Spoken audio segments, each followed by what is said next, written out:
Bueno, chicas y chicos, de nuevo desde Barcelona, BCN Real, gente real, conversaciones auténticas. Yo soy Sergi Rufi, como siempre, y hoy tenemos un invitado más allá de especial. Tenemos a Gabriel Jaraba.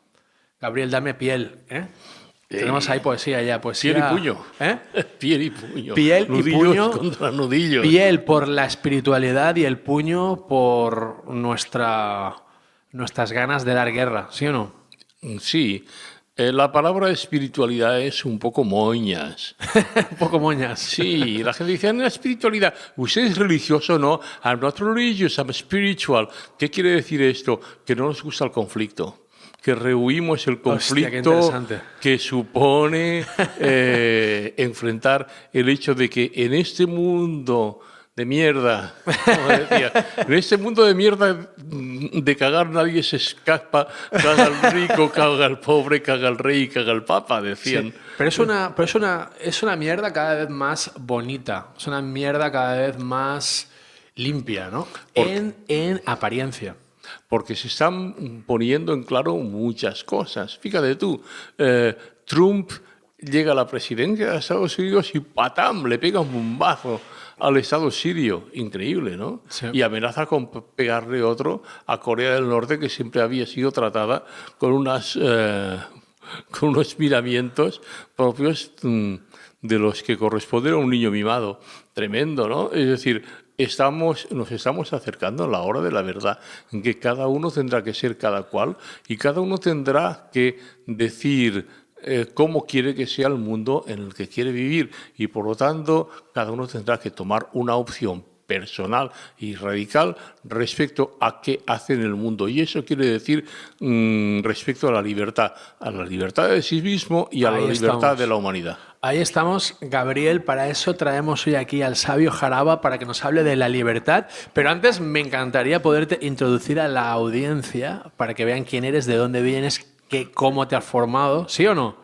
Gabriel, Sí, ¿le damos pero yo no soy sabio, yo soy un desgraciado. Es decir, yo soy un autodidacta. Yo soy un chico de un barrio modesto que nace en un mundo muy pequeño, muy reducido de dimensiones. Un barrio que es este. Exactamente. Cierto. Poblasec de Barcelona, Exactamente. señores y señoras. Y en el que y a partir del cual surgen cosas. Cambia España, cambia Cataluña, cambia Barcelona. Se producen grandes transformaciones en el tejido social y se producen las transformaciones más importantes que ha vivido España en toda su historia. Se producen en esta milla cuadrada en la que estamos. Exactamente, sí. Acaba de salir el libro de Xavier Terós, el gran cronista de Barcelona, respecto a la Jamancia. Es decir, la Barcelona postolímpica actual, con los barrios pues bonitos, ir a tomarse unos vermuts y unas patatas bravas, gusta mucho. Esa misma Barcelona, 150 años antes, en 1848, por así decirlo, 1850, era el escenario de una sociedad desesperada, en que la gente no podía vivir y se rebeló de una manera violenta y sangrienta contra un estado de cosas insufrible. No existía la Barcelona bonita que vemos ahora, ni mucho menos bonita, sino rodeada de unas murallas dentro de las cuales no se podía vivir. Es decir, la cuestión de la libertad, de la vida adecuada, de la vida humana, estaba implícito en el núcleo de lo que significa ser hoy barcelonés.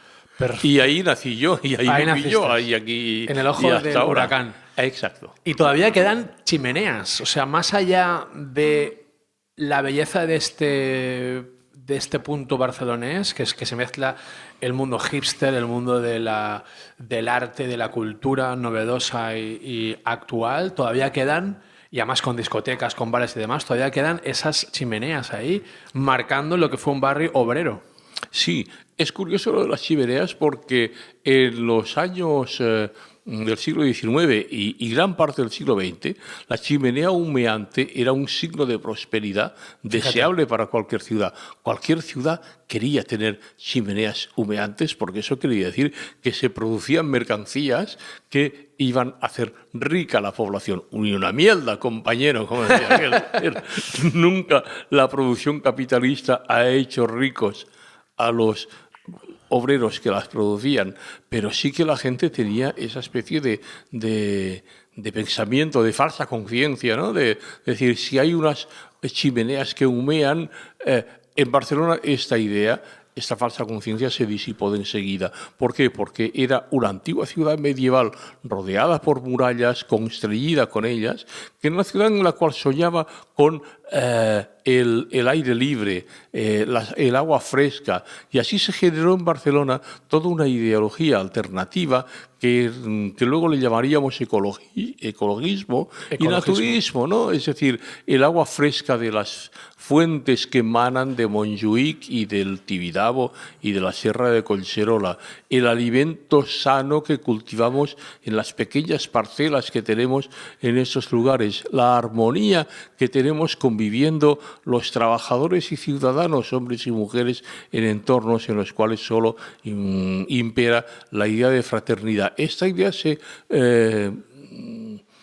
nutrió en la realidad cruel, fea y insana de la Barcelona del siglo XIX, ¿no? Entonces, cuando hoy hablamos de ecologismo, de veganismo incluso, y de carriles bici, de todo eso, es que son los últimos coletazos de una venganza histórica, de la venganza contra aquella ciudad horrible, fea, desgraciada, que causaba enfermedades.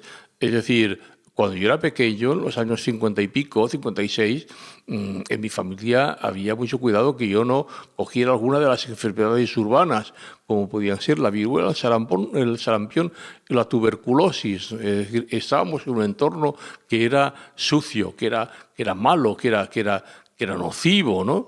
E incluso luego nos salvaron los centros excursionistas, el Club Excursionista de Gracia, el Foment Excursionista de Barcelona. Los Scouts. También, que eran diferentes, excursionistas de Scouts eran diferentes, yo fui de los dos. Yo fui un activísimo miembro de eso. Un momentito, Gabriel, vamos a volver al principio si quieres, porque podemos irnos por muchos caminos, ¿sí o no? Sí, porque tanto adoro tu acuario, tu espíritu uraniano, como me da miedo para hacer este podcast, porque nos podemos ir por las ramas todo el rato. ¿Sí o no? Yo puedo irme. Exactamente, te conozco, lo hemos hablado. A la estrella Sirio y volver. Totalmente. Entonces, si no te importa, porque más allá del Sol en Acuario tienes a Venus y a Júpiter, o sea, la libertad te brota por las venas. También el radicalismo y la movilización, o sea, es muy interesante todo lo que se junta en ti. Pero para que la audiencia sepa quién eres, un poquito, por si no te conocen todavía, porque tienes bastante, resonancia a muchos niveles.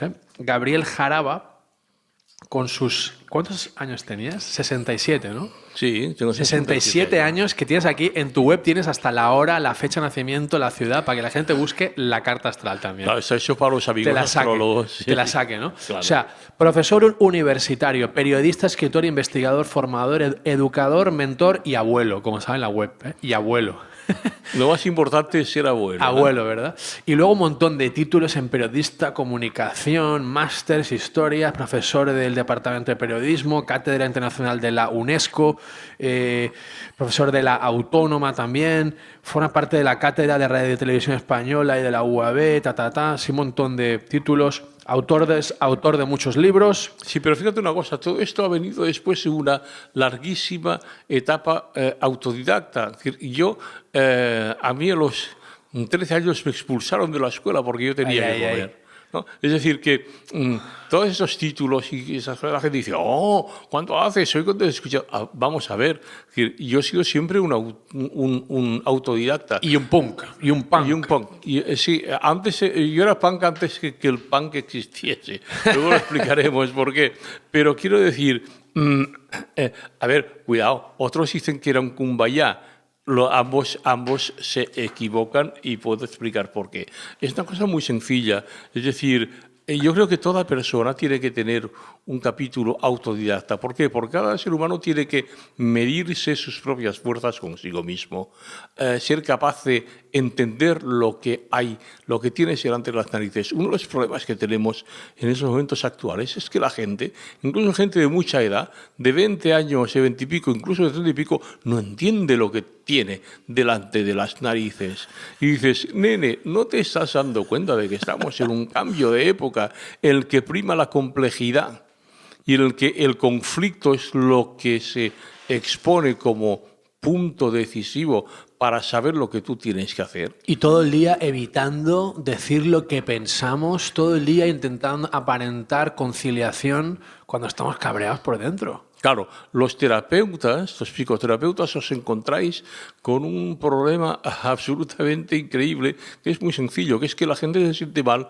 Estoy malito, de aquello que llaman ring, ring, oiga, es el hospital de los nenes y dice que sí, y puedo hablar con algún doctor. Sí, dime lo que te pancha, ¿sabes? Es decir, estamos en el hospital de los, sí, estamos en el hospital de los nenes. Estamos como si estuviéramos en San Juan de Dios, que gloria le sea dada a su espíritu altruista.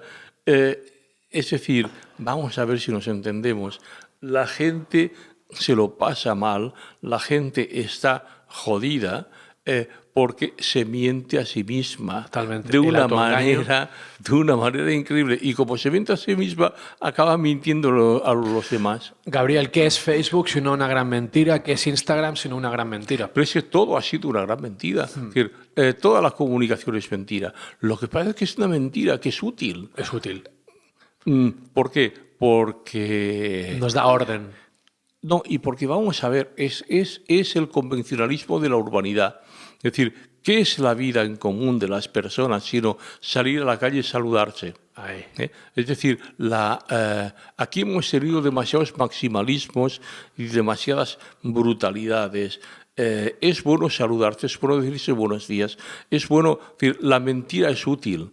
Es decir, hay un nivel de mentira que es necesario, por decir, cuando hay gente, hay señoras sobre todo que dicen, ay, porque yo soy muy sincera, ¿eh? Dice, Y siempre es verdad.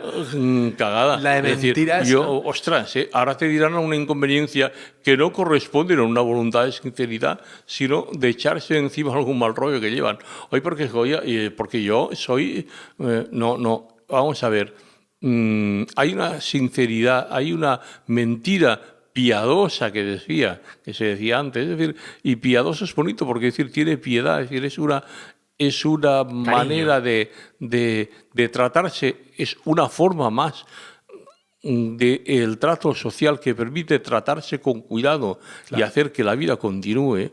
Buenos días, buenas tardes, ¿cómo está usted? Muy bien, gracias. Muy bien, gracias a los cojones, porque estoy hecho una mierda, ¿no? Es decir, y entonces en un momento determinado la gente dice, voy a ser muy sincero. No seamos tan sinceros, porque entonces lo que haremos será algo que no tenemos más remedio que hacer, que es agredirnos verbalmente, Ofender, maltratarnos personalmente. ¿Por qué hacemos esto? Porque no hemos aprendido algo que durante estos siglos de práctica de vida humana no hemos aprendido todavía, que es a tratarnos con cuidado y a tratarnos con cariño. Me inquieta a mí que se hable tanto de terapias en general, de todo tipo, terapias suaves, terapias energéticas, que se hable de tantas psicoterapias, que si Gestalt, que si transpersonal, que si todas esas cuestiones, porque yo creo que no sería más necesario, más interesante, más conveniente pensar menos en los términos de terapia y más en los términos de relación social adecuada y de educación. Es decir, realmente necesitamos estar sujetos tanto a modelos terapéuticos. Cuanto más, creo yo que cuanto más modelo y cuanto más protocolo, más miedo y menos libertad a ser auténtico en la terapia y a sanar desde el yo y menos desde un modelo, desde una estructura que evita que yo sienta y reciba el sufrimiento del cliente, por ejemplo. Exactamente, pero incluso iría un poco más allá. Es decir, hay un momento determinado en que el modelo médico, la medicina, incluso la medicina medicamentosa, la química, se extiende por toda la sociedad. Sí. Hasta tal punto de que existe incluso una reivindicación ideológica que se cree científica y no lo es, que es la de los llamados escépticos. Dice, o cualquier tipo de terapia se ajusta al modelo de medicina autoritaria y medicamentosa o no es tan terapia. Estas personas se reclaman de la ciencia y no es cierto porque no funcionan a partir de la ciencia, sino de la ideología. Y hablo de ciencia y ideología en el sentido marxista. Qué buen tema porque yo soy marxista es que todavía. Vamos a acabar... Bueno, si es que podemos, porque tienes un currículum muy espectacular, pero me gustaría... Me gustaría, para que la audiencia supiera un poco más de tus recovecos intelectuales y así poderte recibir de una forma más... Ahora acabo de poner, abierta. queridos oyentes, acabo de poner un vasito de agua. Y he echado toda el agua por encima. Mientras no mojes el ordenador... No mojes el ordenador, Gabriel. No, porque nos estamos... Mira, chup, todo por fuera. Estamos aquí con Sergi. Mientras no nos electrocutemos, Gabriel. Y a mí me da absolutamente igual, ¿no? Pero bueno... Mientras no nos electrocutemos, todo es un show punk. ¿Sí o no? Todo es antisistema. Vamos a seguir. Hay algo muy interesante, lo de secretario internacional para el diálogo intercultural en la Cátedra Internacional de la UNESCO. Muy interesante. Pero es que eso lo digo porque luego hay cosas como miembro del jurado español del Festival de Eurovisión. Eso es lo más maravilloso del mundo, querido. Oye, Eurovisión es lo fantástico. Mira, yo tuve Pero espera, que luego al lado estás puesto con miembro del equipo fundacional de Radio Obrera, emisora de comisiones obreras, recibiendo una... ¿Cómo es? Miembro del Senado de la ciudad del Fórum de las Culturas de Barcelona, trabajos en la TV3, en Televisión de Cataluña, miembros que pone entre las actividades tuyas está la música, el alpinismo, el excursionismo, la literatura, el yoga, el qigong, afiliaciones, que esto es lo más interesante también. ¿Dónde te has afiliado? Masonería liberal. Desde ahí partimos, bueno, tienes como 15, ¿no? Pero vamos a poner varias. Masonería liberal, por un lado, luego la Asociación Europea de Transpersonal, la Asociación Española de Practicantes de Yoga o los Comunistas de Cataluña. Tienes todo ahí, este currículum que le hemos resumido, lo infinito que es, en varias cosas que nos da una mirada panóptica y radical de quién eres. También has participado en programas como guionista de Televisión Española, algo del periódico también, ¿no? Que ya estoy perdido. Hombre, algo, joder, fui fundador del diario, es decir, yo fui uno de los autores, o algo dice el tío, hijo de puta. Es que estoy perdido en un mar de palabras ya, porque es una risa. Es muy sencillo. Y tengo 67 años y empecé en esa historia a los 16 años. Yo era un chico de barrio que quería sobrevivir y tirar adelante y que habían cosas que se tenían que hacer. Entonces, mi camino de avance era el periodismo. ¿Por qué? Porque en aquel momento era una vía abierta porque había muchos cambios sociales. Yo no estudié, yo no me metí en un aula hasta que fuera mayor. Yo me metí en un aula a estudiar unos conocimientos reglados cuando yo tenía cargos de responsabilidad a nivel de gerencia y dirección, cuando yo hablaba 4 idiomas, o 5 o 6, no me acuerdo ya, y cuando había pasado por cantidad de experiencias. Entonces, esto solamente lo podemos entender aquellos que hemos estado en esta generación y en ese momento. En primera línea de guerra. Sí, y entonces pasa una cosa, los jóvenes que vienen después de nosotros dicen, vosotros estáis ocupando unos lugares, unas posiciones que nos hacéis ese tapón y que impedís que nosotros promocionemos a los lugares que nos corresponden. Este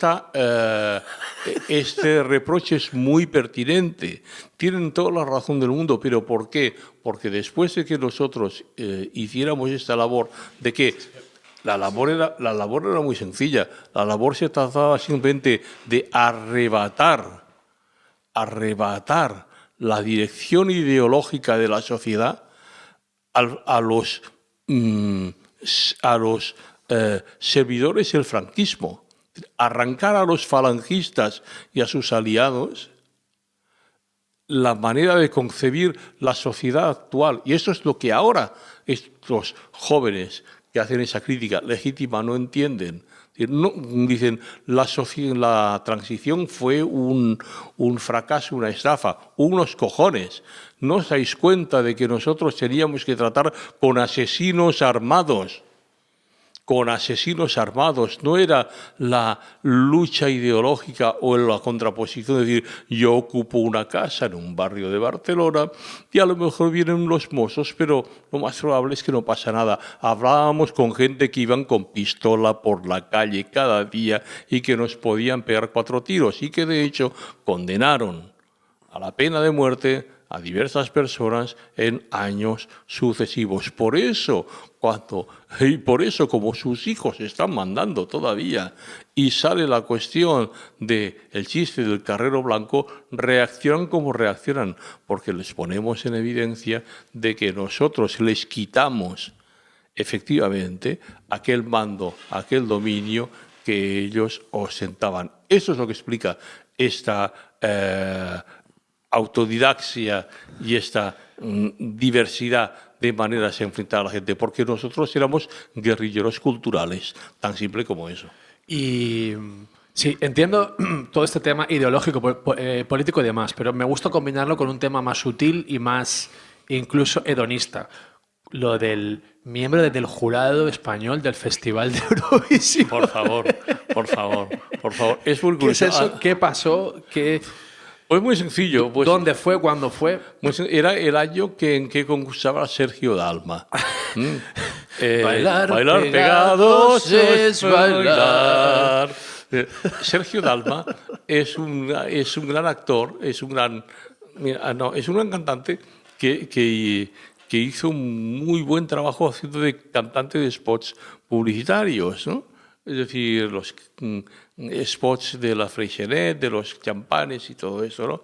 Pero corresponde a una larga tradición catalana que es el cantante de sesión, el cantante que tiene gran conocimiento de música, que no simplemente sale delante de un escenario, de un micro y canta, sino que es un cantante que es músico, que es maestro de música, ¿no? Uno podía ser un saxofonista, otro violinista, otro pianista, y él es cantante, pero tiene una solidez en su... Eso es la especificidad de la canción en catalán, de la música en catalán, que viene del jazz y de la música estándar.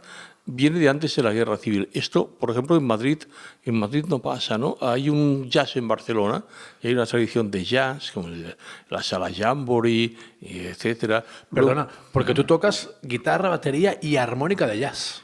Sí, y algunas otras cosas que tampoco no vale la pena mencionar, pero yo siempre me he considerado un músico y sigo siendo un músico y me gusta la música y he aprendido mucho de los músicos profesionales, de los maestros. Tienen unas grandes lecciones que enseñar. Los músicos profesionales, especialmente los de jazz, no son teóricos ni son filósofos, pero son unos maestros de vida. Yo he aprendido con Ricardo Miralles, con Gabriel Rosales, mi maestro de guitarra que murió, con Ricard Roda. Es decir, hostia, mis maestros de música están muertos. Acabas de caer ahora. Me he dado cuenta, ¿no? Pero, por ejemplo, Joan Manuel Serrat es hijo de esta promoción hecha por los... El Serrat era un chaval que cantaba una tontería de risa y que cuando entró en contacto con los verdaderos músicos se dio cuenta de lo que podía ser y lo fue. Pide la Serra lo mismo, en el Jamboree con los músicos de jazz. Y entonces siempre pasa lo mismo. Estos músicos de jazz son unos maestros de vida. Y yo tuve la suerte de estar en contacto muy temprano con ellos, cuando tenía 14 años. Esta fue una de las razones de mi autodidactismo. Y hoy día reivindico el aprendizaje continuo como modo de vida, reivindico la necesidad de estar aprendiendo y del aprendizaje no para tener conocimiento, sino para aprender a vivir, precisamente por el ejemplo que he recibido de los músicos de jazz profesionales. ¿Crees que la música, Gabriel, ha evitado? Porque en el caso mío, yo también he tocado música, he hecho música, he compuesto, he cantado por ahí, he tocado. ¿Y tú crees que la música nos ha evitado de hacer otras conductas rebeldes un poco más dañinas a la sociedad? O sea, ¿ha sido una vía de canalización de la frustración también y demás? Para unos sí, para otros no. Es Para ti decir, en concreto, porque para mí como rockero sí. sí. Es decir, la música nos daba la apertura de mente, la transformación de la conciencia necesaria. Es decir, si no hubiera sido por la música, podíamos podido ser atracadores de bancos Estamos ahí. o grandes consumidores de heroína. Totalmente, ¿Por qué? totalmente.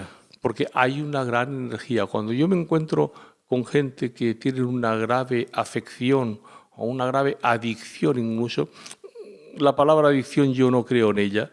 Es decir, no son adicciones, es otra cosa. Es un deseo de totalidad que es legítimo De y que intensidad, es ¿no? y que es consustancial al ser conquista, humano. ¿no? Exactamente. Es decir, es el deseo de realización. Y se Estoy acabó. contigo. Sí, sí, sí. Y se acabó.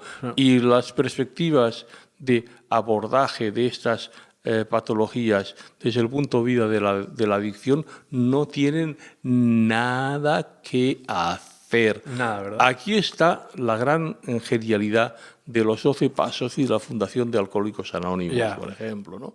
Que Alcohólicos Anónimos han sido criticados precisamente por su genialidad fundacional, que era un movimiento espiritual. Ya. Religioso incluso, ¿no?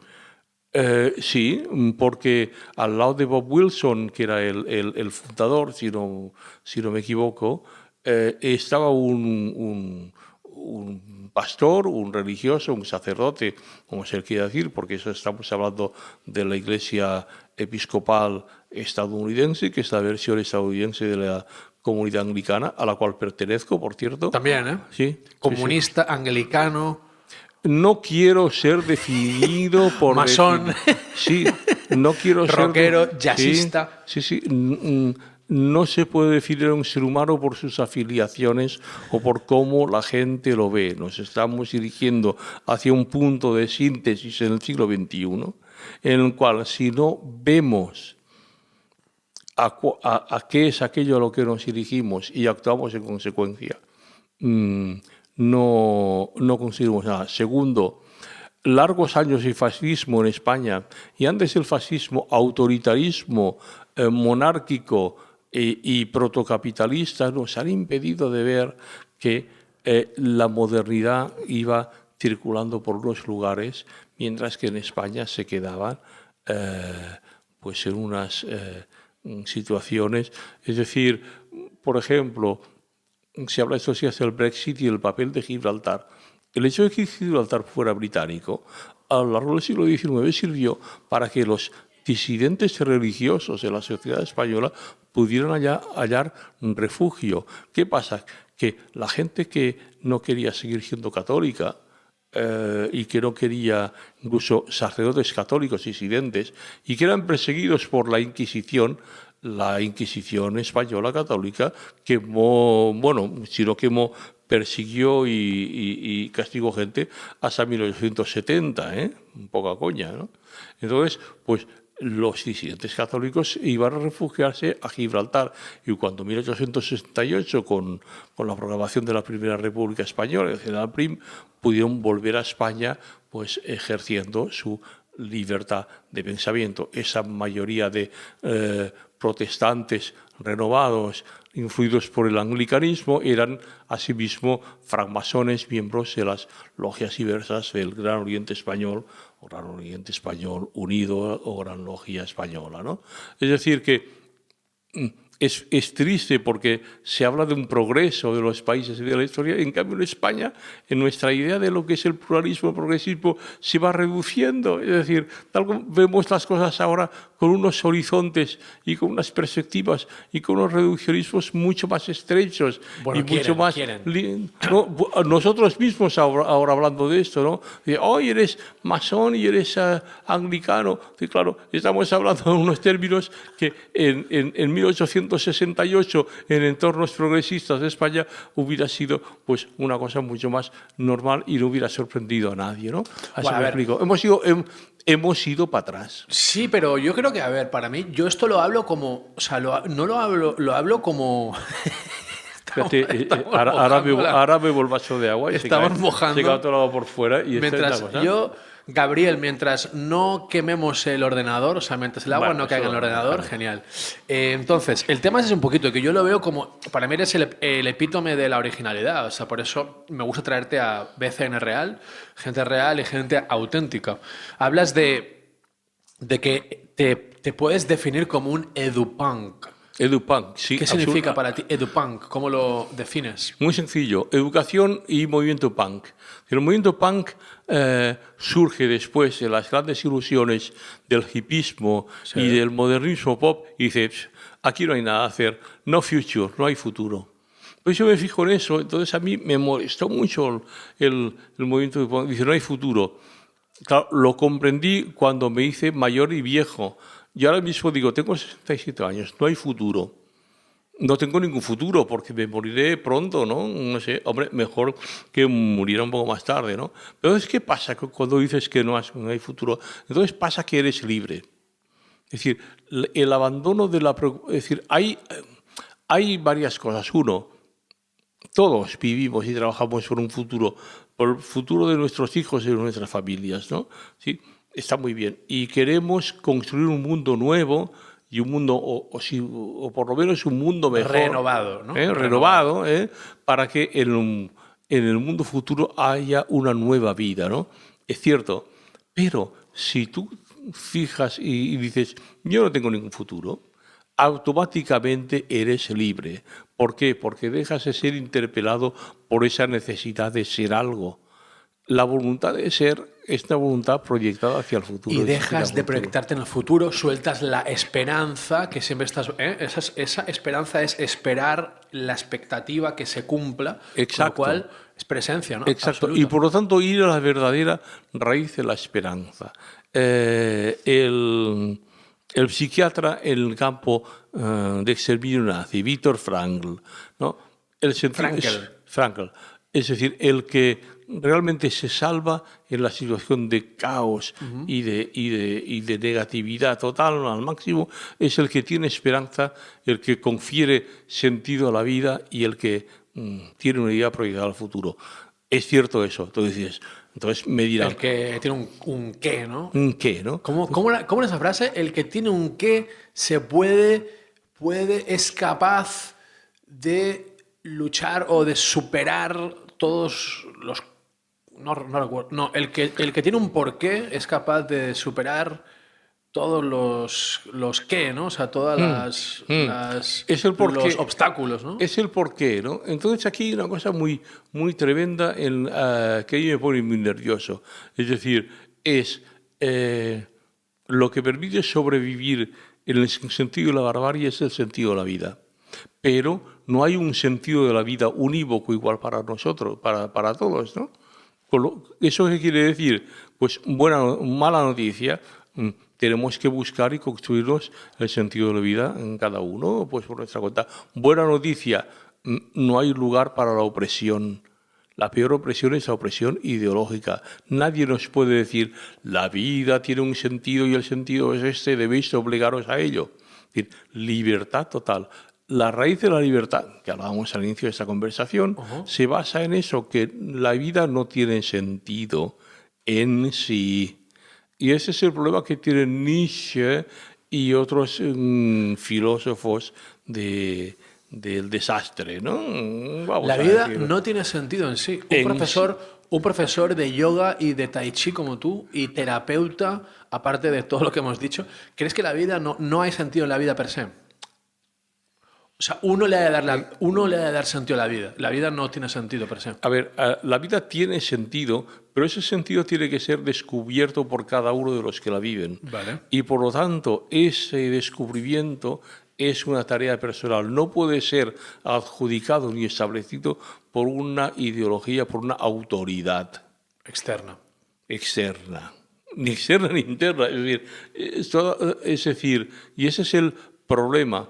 El problema que tiene la ciencia respecto a la espiritualidad, expresado de una manera extrema por llamados escépticos, que no son tales, y luego explicaré por qué. Los escépticos que dicen, tal y cual.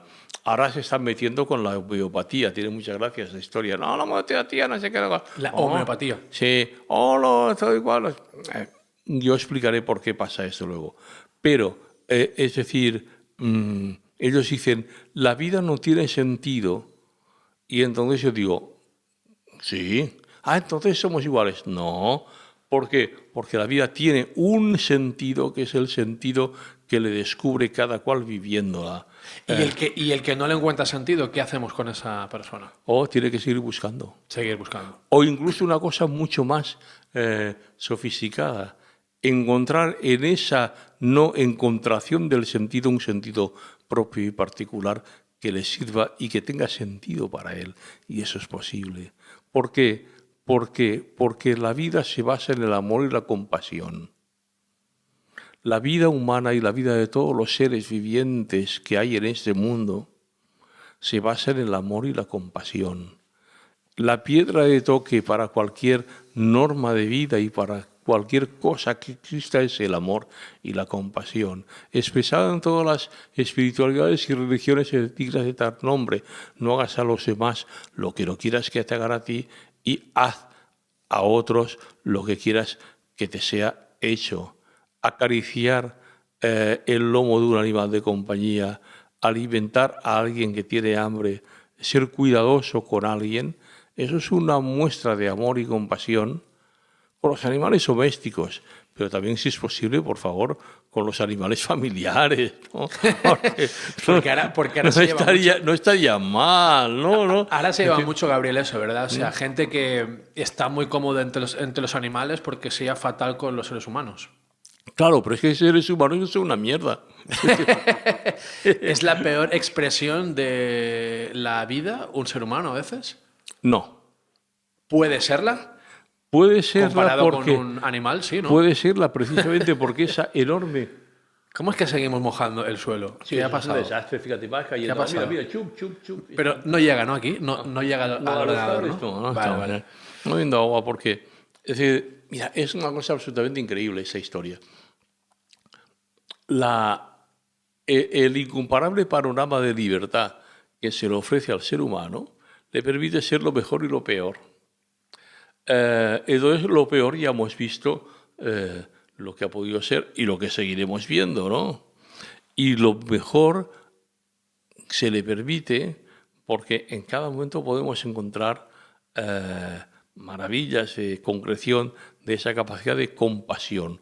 Compasión, ¿qué quiere decir? Tener pasiones juntos, ¿no? Es decir, conjuntos como compañeros viene de companis, ¿no? Es decir, aquellos se comen el mismo pan, ¿no? Pues compasión y de pasión, es decir, sentir las mismas pasiones juntos, es decir, de sentir y de sentirnos emocionados y de estar juntos, ¿no? ¿Cómo lo diremos? La compasión, es decir, el sentir pasiones juntos, lleva a la misericordia. Estoy usando términos propios del cristianismo de toda la vida. Es decir, lo que pasa es que la gente es burra y olvida. La gente es burra y olvida la tradición cristiana que se remonta pues, a siglos primero, segundo y tercero, ¿no? de nuestra era, ¿no? Pero todo eso estaba muy explicado, ¿no?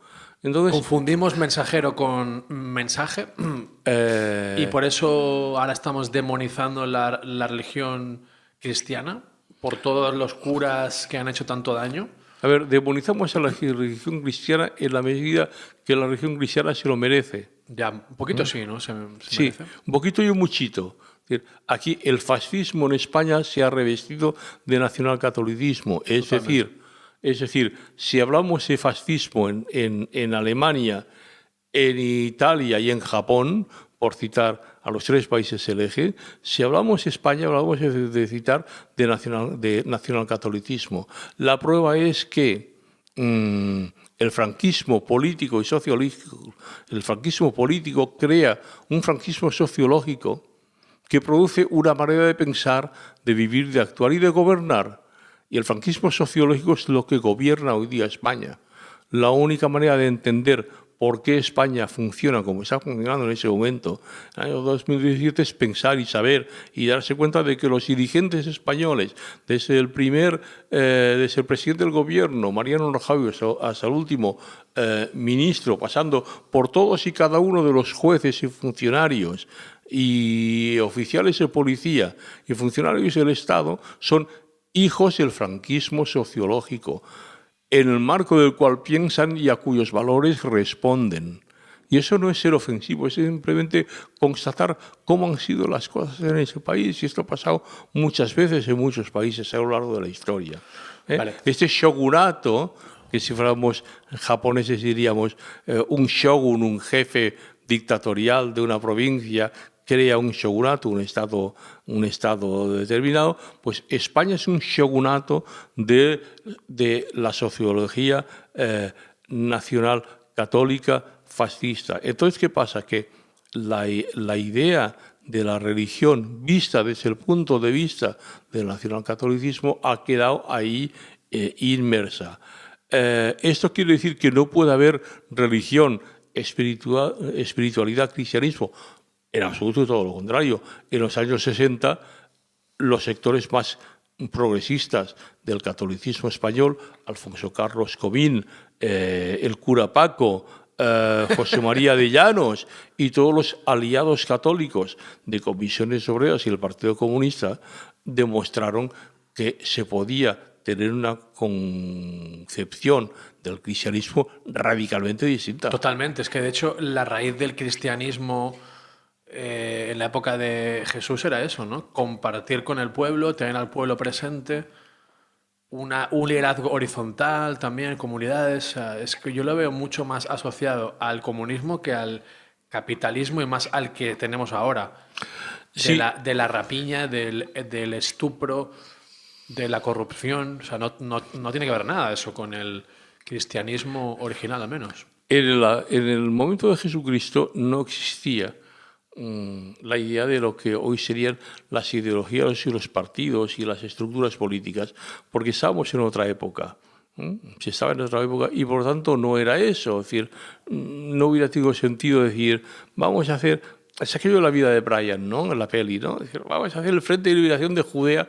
No se hubiera entendido mucho, aunque existían las versiones locales del tema. Pero lo que sí sucede ahí, y sí que Jesús se enfrenta a ello, es en un poder imperialista omnímodo que niega cualquier otra manera de vivir que no sea aquella que impone. Y lo impone por lo político, por lo económico, por lo... Mira una cosa, cuando leemos los evangelios, yo los leo cada día, vemos ahí endemoniados, vemos gente que necesita ser sanada de unos sufrimientos que son...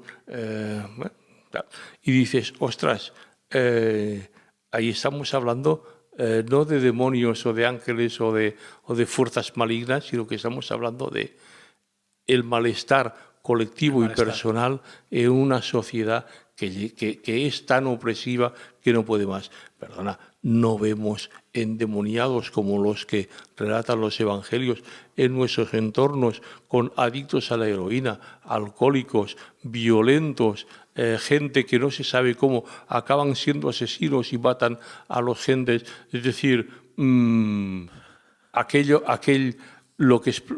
desgracias que explican los 4 evangelios de gente endemoniada, de gente poseída, la vemos hoy mismo en nuestros entornos y en nuestros barrios. Claro, es que Jesús de Nazaret, igual que Siddhartha Gautama, o sea, se alzan en rebeldía contra un establishment, contra una forma de ver la vida, contra una forma de reunir a la gente, contra una ideología religiosa que no están de acuerdo. Por lo tanto, no dejan de ser punk rockers de esa época. Son protestantes. Claro. Claro, es decir, y yo lo digo protestantes en el sentido de que el protestantismo actual, quitado de muy pocas excepciones, en España poquísimas, la Iglesia Evangélica Española, la Iglesia Española Reformada Episcopal, en Estados Unidos más. En Estados Unidos hay un movimiento protestante progresista de izquierdas, hay una Religious Left que está combatiendo a la derecha religiosa reaccionaria de Ronald Reagan, del propio Trump y esa gente, hay un movimiento religioso progresista parecido al de Martin Luther King, que hay que seguir muy de cerca. Incluso sectores y formaciones de iglesias postprotestantes que no son cristianas, como los unitarios universalistas, que dicen, nosotros no tenemos un credo, nosotros tenemos una ética, ¿no? Y dicen, en esta iglesia pueden venir todos los ateos y agnósticos que quieran, porque nadie se le va a preguntar por su creencia. No es lo que creemos lo que nos une, es lo que hacemos lo que nos une. Volviendo a esto, ya no sé lo que iba a decir. Bueno, no, volviendo a esto. Ese es el problema nuestro, que podemos irnos por la rama. Volviendo a eso, en España hay un error gravísimo, que es la contraposición de posiciones progresistas y de religión, porque la religión se lo tiene muy bien ganado. Hombre, es que venimos de una religión que ya en la época feudal ya era el poder corrupto antipueblo, o sea, en vez de ayudar al pueblo, lo que era machacarlo, ¿no? Al pueblo, o sea, se aliaba con la corona. Hasta cierto punto. Gabriel, hablabas de que te definías como un lampista cósmico, un traductor de maneras de ver la vida. Eso de lampista cósmico. Sí, es decir, yo siempre me di cuenta, cuando dejé de ser... A ver, vaya coña. Es decir, lo mejor que puede hacer alguien, cuando se encuentra dudando sobre su vida, es decir, digo siempre, piensa en cómo eras cuando tenías 5 años y actúa como tal. Es decir, nuestra máxima excelencia está representada por el niño que éramos cuando teníamos 5 años. Digo 5, puede ser 4, puede ser 6, pero 5 para decir algo, ¿no? Porque ahí está expresado una manera de vivir excelente. No ha sido corrompido por el sistema de educación todavía, además, a los 5 años. O ha sido corrompido lo suficiente y necesario como para que la sangre no llegue al río, vale. Y como para que tengas en ti una manera de actuar espontánea, auténtica, que responda al verdadero propósito de tu alma. Entonces, ¿qué pasa? Que si tú quieres seguir adelante, si tú quieres ser algo en la vida, tú querrás asimilar, comprender, necesitar, ganar, aprender. Y eso es lo que me pasó a mí, porque yo era un niño pues, que vivía en un mundo muy pequeño, a un entorno muy mínimo, y que yo quería saber, aprender, conocer, ganar.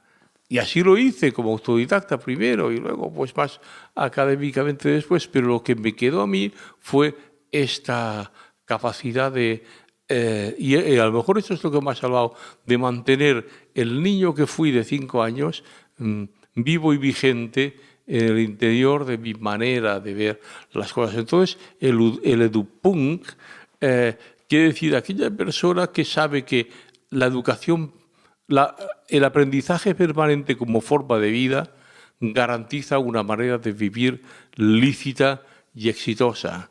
1. 2.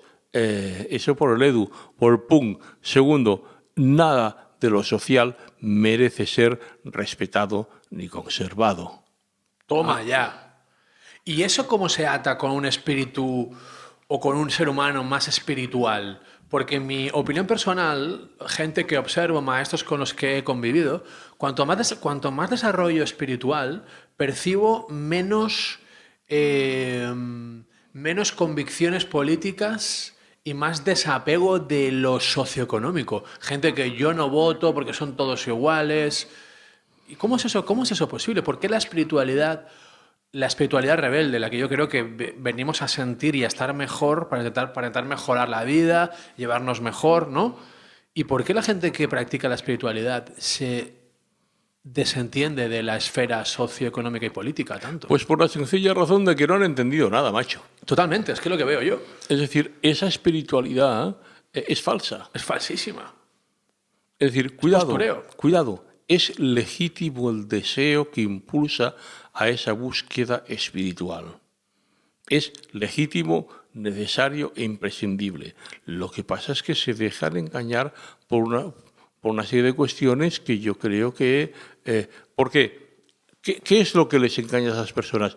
Primero, las malas traducciones. Por ejemplo, cuando llegaron los lamas tibetanos a España, yo me tuve unas discusiones de 3 pares de cojones, porque les dije, no tenéis ni puta idea de la situación en que estamos nosotros. Vosotros os han echado de vuestro país por una invasión extranjera que os han jodido el país, os han jodido la sociedad. Sí. Habéis salido por piernas de ahí, por una potencia armada, un poder totalitario, y os han enviado de simples exiliados a la India. Ahí habéis intentado recomponer vuestra situación como habéis podido, colgaos de la devoción al Dalai Lama.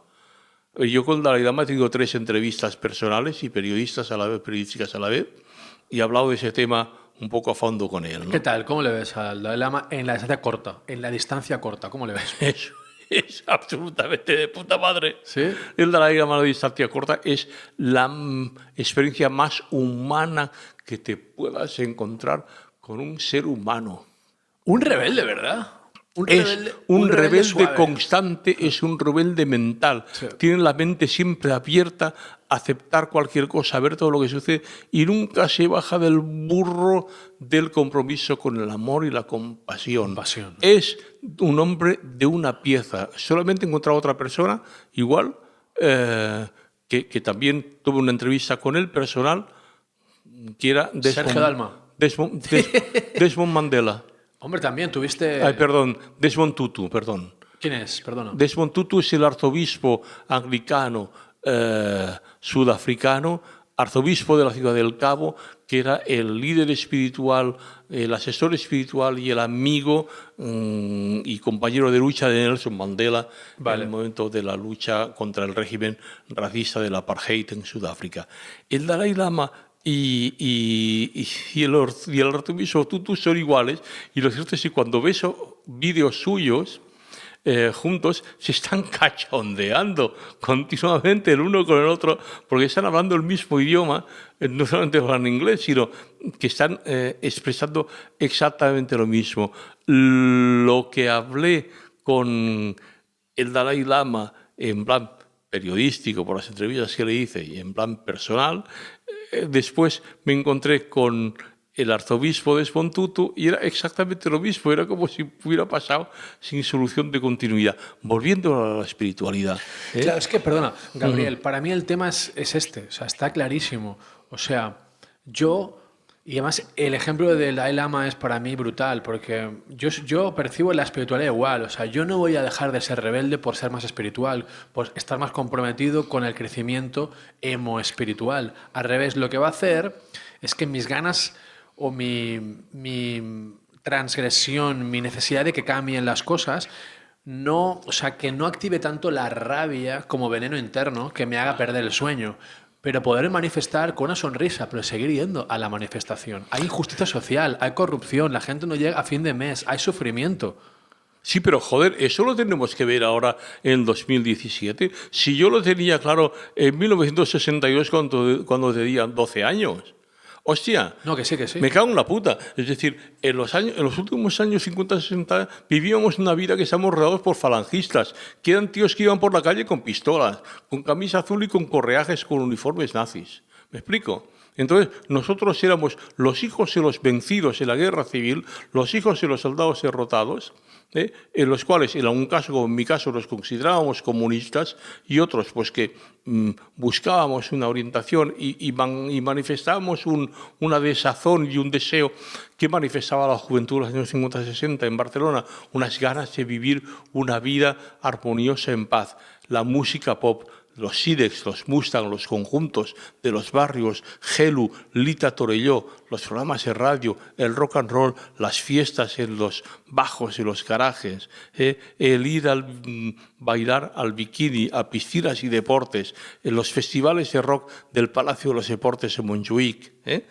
La gente joven quería una nueva manera de vivir y queríamos desapegarnos y acabar con aquellos restos de la guerra y la violencia significados por los militantes fascistas. ¿Me explico? Entonces, nosotros seríamos muy claro una cosa, que aquella expresión del mal, y era el mal no por nada, porque era la violencia contra otros y la opresión que había convertido a nuestros padres en prisioneros de guerra, tenía que ser superada de otra manera.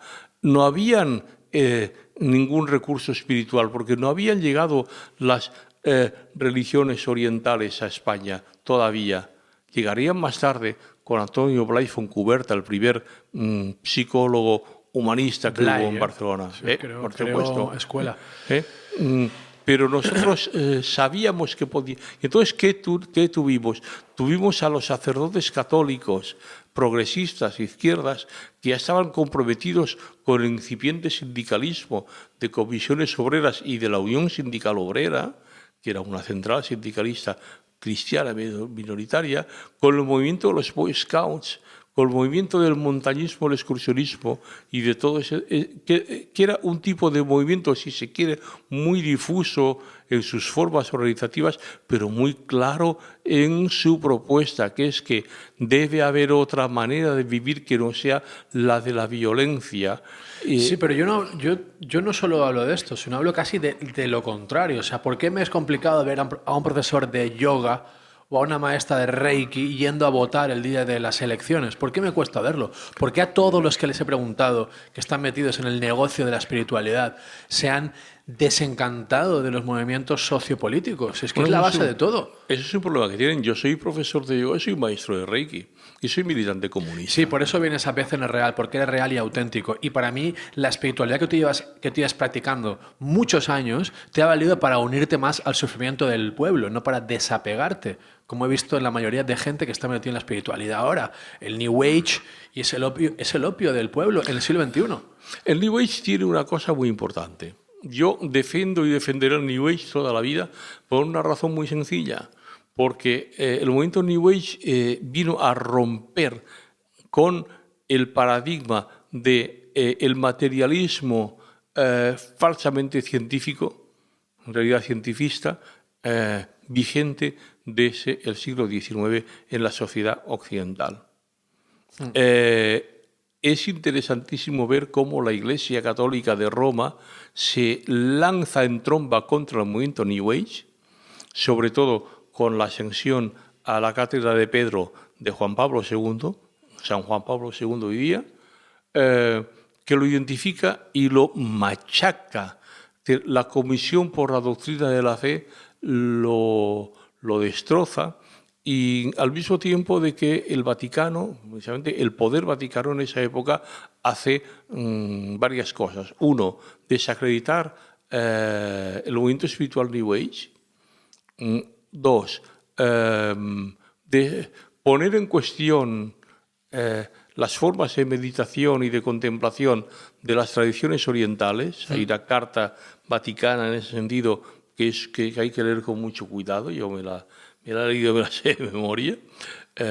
Y a partir de eso se condena por parte de la Comisión de la Doctrina de la Fe a Anthony de Mello, el jesuita inglés, jesuita portugués en India, que escribió esos libros tan maravillosos sobre espiritualidad moderna. Es decir, que se echa a la basura, en una misma bolsa de basura, a Anthony de Mello, a la espiritualidad New Age, a las formas y a las posibilidades de meditación y de contemplación basadas en el budismo y en el hinduismo y en el jainismo. Entonces, esto es muy grave. Es un miedo, ¿no, Gabriel? Es muy grave. A perder cuota de mercado. Claro, pero es que ahí es todavía muy grave. Ahí se encuentran aliados el dogmatismo autoritario vaticano y el cientificismo pretendidamente científico del materialismo capitalista. Sí.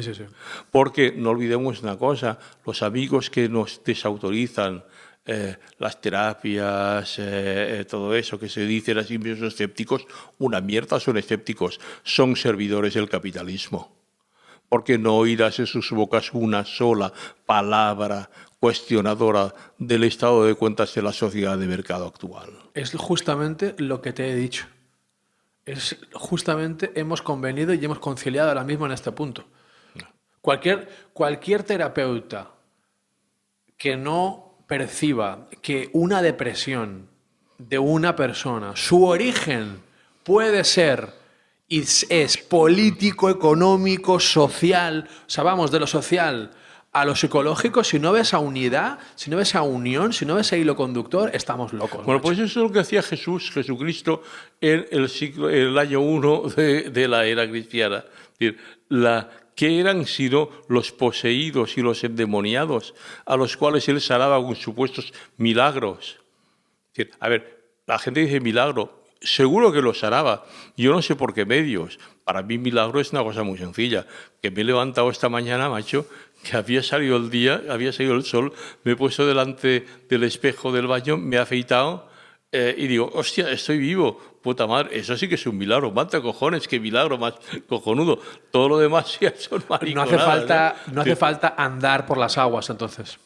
No, no, pero es tan grave la situación en la que nos encontramos si los que hoy se llaman escépticos vieran a alguien andar por encima de las aguas, le criticarían que no sabía nadar. Ya. ¿Me explico? Sí, sí. Es decir, lo que hace Jesús en su momento y en su época histórica es salvar y sanar a personas que están sufriendo no una neurosis, sino que están sufriendo un complejo entero de el hecho de vivir bajo una situación insoportable de opresión en un sistema que oprime integralmente, oprime completamente. Ese es el problema que tienen de las visiones integrales y holísticas, los que nos reclamamos en lo transpersonal, lo integral, incluso el propio Ken Wilber. Es decir, es que no somos lo bastante integrales todavía, es decir, no somos lo bastante capaces de establecer, de entender, de analizar y de denunciar cuál es el tipo de opresión global, integral, completa, que nos lleva a estar como estamos en esta sociedad, en este momento histórico y en nuestros propios países.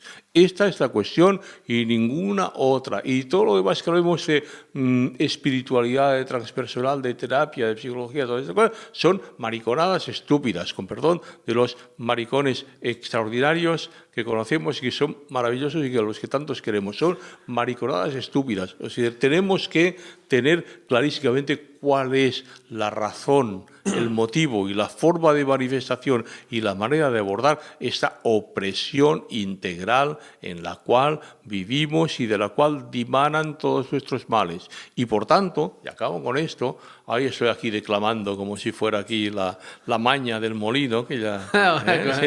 Ya sé quién es decir, y por tanto, esta medicalización de la terapia y de la psicoterapia que hemos visto, esa medicalización de la vida es muy grave y merece ser examinada. ¿Por qué? Porque no solamente nos enfrentamos frente a una medicalización, sino a una psicologización y una terapización. Y mediatización. Claro, también. no todo en la vida es sujeto de ser terapizado. No todo, es decir, de ahí voy un poco a mi cuestión. Hay un equilibrio entre educación y terapia. La educación es terapéutica, la terapia es educativa. La comunicación es terapéutica, la terapia tiene que tener comunicación.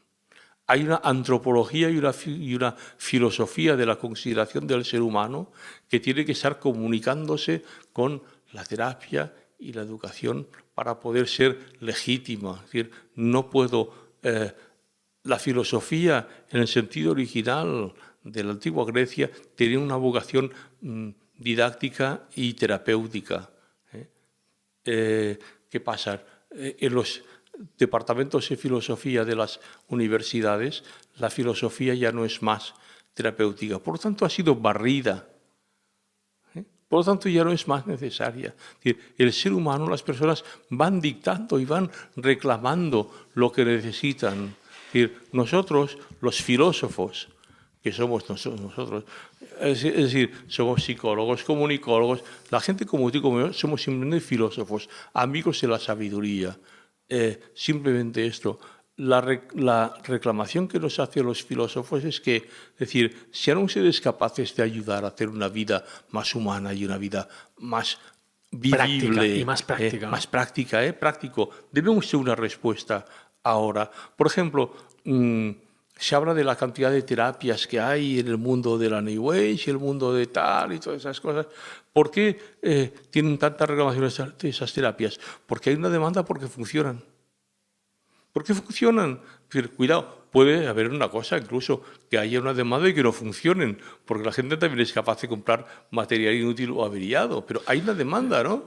Es decir, entonces debemos tener, creo yo, en mi modesta opinión, un ojo muy directo sobre la sociedad en la cual vivimos, cuáles son sus demandas, cuáles son sus necesidades y actuar en consecuencia como filósofos, como amigos de la sabiduría. ¿Y qué es la sabiduría? El arte de descubrir la verdad y de vivir bien de acuerdo con esta verdad. Punto. Ya me puedo ir para casa. Mira. Te vas, ¿no? La lías parda y te vas a casa. A dormir, a comer bien y a hacer una siesta en el sofá. No, pero edupunk. Entonces, el edupunk que yo soy dice eso. Educarte para irte liberando, ¿no? Exactamente. Sin ningún respeto, ningún tipo de respeto a ninguna forma social ni autoritaria que limite esa educación liberadora. Oye, estoy contigo en esto completamente, pero una duda. ¿Qué opinión tienes de la frase de Johnny Rotten, cantante de los Sex Pistols, que dice que solo los falsos sobreviven? Él conectó con una realidad muy dura, que era la realidad de la industria discográfica de su época y de su país, ¿no? Pero que en la versión de su pequeño mundo, en ese sentido, se encontró con un modelo de una realidad más amplia, ¿no? Solo los falsos sobreviven. Es decir, tienes que venderte. Lo diré de otra manera. Tienes que renunciar a tus ideales para sobrevivir. Mira, no. Es decir, yo he tenido la suerte que ha sido el mantenimiento de mis ideales lo que me ha permitido sobrevivir y permanecer y triunfar. Es curioso. Soy una excepción absolutamente ridícula, precisamente por mi condición de autodidacta, por mi condición de chico de barrio que intentaba hacer algo y salir de mi mundo pequeño y descubrir cosas. Es decir, a mí me pasó una cosa absolutamente genial. Es decir, yo era un chavalín de aquí del Pueblo Seco que me metí en el movimiento del excursionismo, de los Boy Scouts, de las comisiones obreras juveniles y tal. Y un día se hicieron unos encuentros en el monasterio de Montserrat y tal.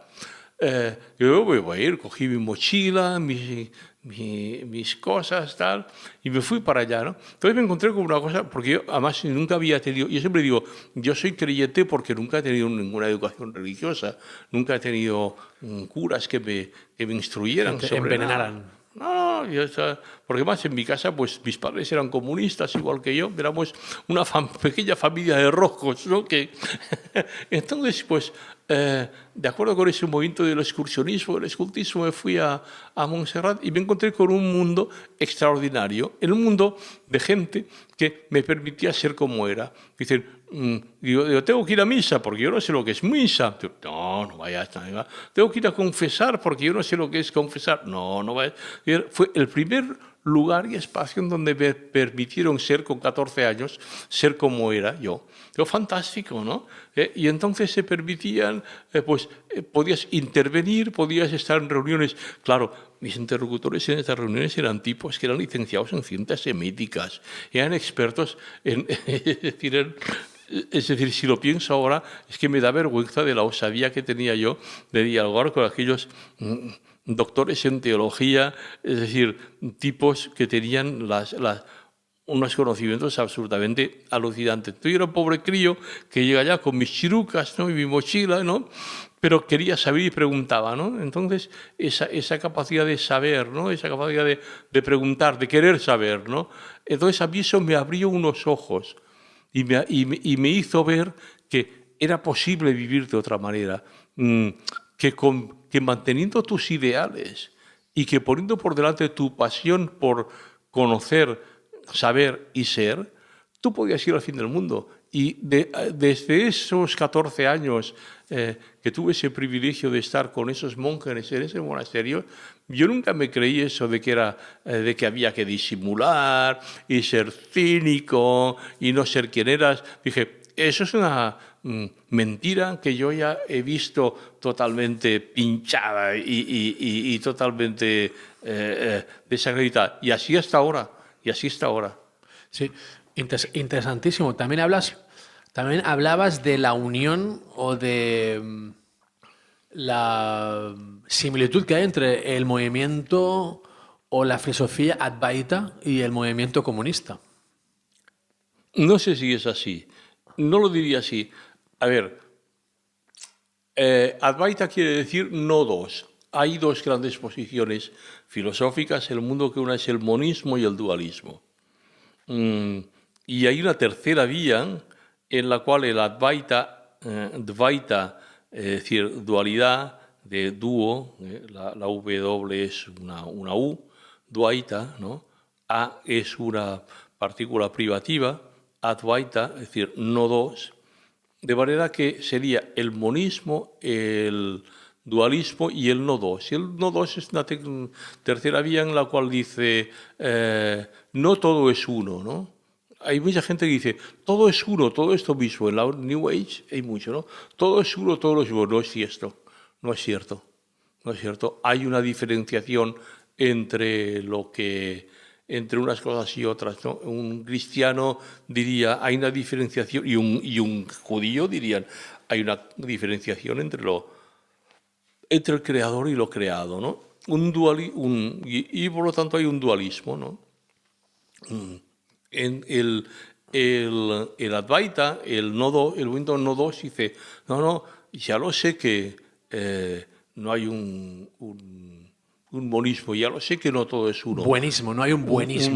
Un monismo. De Monismo. mono, Sí, de uno. de uno Unidad. solo, todo es uno, ¿no? Todos somos uno.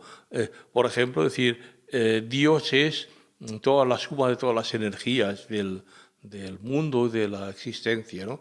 Mucha gente lo dice en los entornos espirituales. Yo niego eso. Yo niego eso. Pero eso no es así. ¿Qué afirmas tú? Que el creador es diferente de lo creado. Y de que habiendo esa aparente dualidad es posible una dinamicidad que permite y propone el cambio, la transformación, la evolución, el progreso y la liberación. Ahora, si seguimos dialogando, dices, sí, pero entonces, macho, te alejas de... ¿no? Entonces dices, pero es que ahora viene la propuesta del Lodos, el Advaita, o en la versión hindú, Advaita Vedanta. Es decir, ese creador y ese creado, esa cosa que son una distinta de la otra, no son dos cosas, son no dos. Entonces viene uno y dice, por lo tanto son una cosa sola, como dicen los en la New Age o los en un hinduismo extremo. No, es que es diferente. Entonces ahí te rompes el coco. Y entonces viene Jesús en su momento y le dice, mi padre y yo somos uno. Tócate los cojones. Un tipejo, un desgraciado judío de hace 2000 años diciendo lo que decían los grandes sabios, el Advaita de los Upanishads y de los Vedas 2000 años antes que él. Dice, no, él dice, no, yo soy el camino, la verdad y la vida. Entonces la gente dice, entonces está diciendo que tienes que creer lo que él dice, sus palabras. No, te está diciendo que es no dos. Te está diciendo que no hay una división entre lo que llamamos Dios, que no sabemos qué cojones es, entre lo que llamamos el mundo, que sí que vemos lo que es, pero no sabemos lo que es, y entre lo que llamamos el ser humano. Hostia, y entonces Jesús, como maestro, Jesús es un maestro de Advaita en Occidente. Y si no se le entiende a Jesús como un maestro de Advaita en Occidente, no se puede entender nada. Tenemos una pista, la transfiguración en el monte Tabor, cuando se aparecen sus discípulos, enseñando toda su aura con sus colorines y toda la demostración. Es una cosa que se cita poco y está en todos los evangelios, ¿no? De la transfiguración del Señor. Como la gente no tiene puta idea qué es, pues no lo menciona, pero dices, te están mostrándose en el cuerpo de luz, joder, y si vas a ver lo que han hecho los karmapas, los grandes maestros de la tradición Kagyupa, lo hacían cada 2 por 3. ¿Me explico? Joder. Entonces, la gente no sabe historia y no sabe historia de la religión en sentido académico. Entonces, Jesús lo que dice es una cosa tan sencilla como lo que queríamos decir aquí. No hay contradicción entre el sujeto y el objeto. De modo que la filosofía griega basada en esa contradicción es falsa. Y por eso San Pablo, cuando se va a discutir con los filósofos griegos, acaba hostias. ¿Me explico? Porque él está expresando a su manera, porque era bastante burro, una filosofía de no dualidad en un mundo dual. Este mundo dual llega hasta nosotros y estamos hoy día viviendo en una dualidad que nos ahoga y que nos deja hechos una mierda. Y está siempre la liberación, y por eso lo que tú decías al principio de la pregunta, diciendo, esa liberación es posible porque hay una no dualidad de base en lo que llamamos realidad. No sabemos lo que es realidad, pero podríamos llegar a saber lo que es realidad si abandonáramos esos esquemas dualistas filosóficos griegos y nos sumergiéramos en el no dos del Advaita expresado por los sabios del Upanishad o por Jesús de Nazaret, que están siempre diciendo lo mismo. Ajá. También hablas de que el mindfulness es un poco un cuento chino, que lo importante es el kindfulness. Esto es una broma que yo hice porque, es decir, se habla mucho del mindfulness y ha sido un éxito acojonante, un éxito que a mí me alegra, que está muy bien, pero ante el cual ha intervenido un personaje que es un monje budista Theravada que vive en Australia, que es australiano, pero se mueve por todo ese mundo de Sri Lanka, Camboya, Tailandia, etcétera, Burma, que ahora no me acuerdo cómo se llama Ajahn Chah, y él venía a decir que quizás no necesitamos tanto una mindfulness, una plenitud, una plena conciencia, sino una kindfulness, una plena amabilidad. Totalmente, de acuerdo con eso. Entonces, ¿qué pasa? En la historia del kindfulness... Y con uno mismo también. Oh, claro. Porque podemos acabar llenos de mente, pero de una mente exigente. Ese es el problema del mindfulness. Yeah. El mindfulness se vende como una técnica eficiente. Sí. Multiusos. Ajá. Mr. Proper, el señor limpio, ¿no? Usted póngale mindfulness aquí y verá cómo es su vida. A ver, Jon Kabat-Zinn, que es el creador del concepto y de la práctica de mindfulness, encuentra un medio estupendo de introducir la meditación en entornos terapéuticos de corte académico. Chapeau. ¿Por qué? O sea, incluso cientifica un poquito la técnica budista. Porque tiene que hacerlo para que le sea admitida y porque tiene que narrarla en términos comprensibles para los receptores de la narración. Para una sociedad materialista, claro. ¿No? Y para el relato científico que dice, yo quiero que usted me diga... Y para mí eso me parece impecable. El problema es cuando eso se trata de llevarlo más allá de los límites de los cuales el doctor Kabat-Zinn apunta, que es que se convierte una vez más en un producto multiuso. Totalmente. ¿No? Es decir, y entonces aquí tenemos un problema, ¿no? Porque mindfulness, plena conciencia, el budismo original el budismo del canon Pali, se está refiriendo no solamente a una mera atención mental, sino una atención integral con todo tu cuerpo y todo tu ser. No se trata únicamente de decir, ahora me doy cuenta de que pasa una mosca mientras estoy meditando y digo, mosca, mosca, mosca, mosca. Que esa sería una práctica y es una práctica concreta.